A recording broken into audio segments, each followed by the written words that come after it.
Welcome to the Sneaker Teacher channel. Today we're going to be working with the segment addition postulate. We're going to use segment addition to find the length of LM. So when we do segment addition, the whole segment is equal to the sum of the parts. First step here for this problem, we are going to solve for x. So the whole segment is ln, and that's equal to the sum of the two parts that create it. So lm plus mn.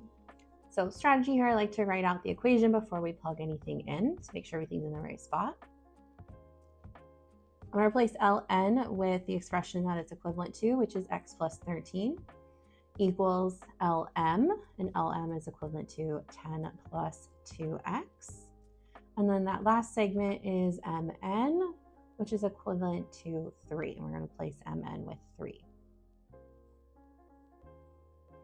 From here, we're going to combine any like terms and then use our inverse operations to solve for x. So I can combine the 10 and the 3 on that right side.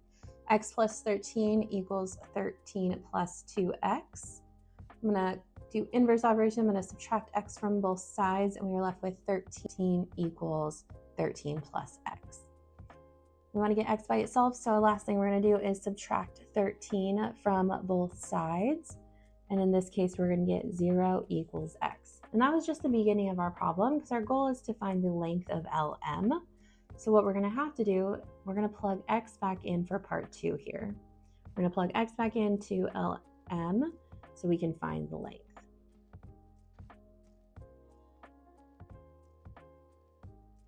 So strategy again, I know we're kind of doing this all at once, but I like to rewrite that LM is equivalent to what it is equivalent to. So 10 plus 2x.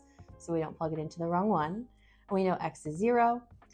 So we're going to go LM equals 10 plus 2 times 0.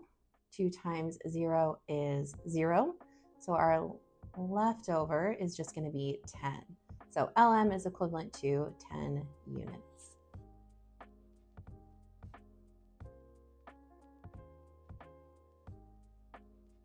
And I'm your sneaker teacher. Thanks for watching.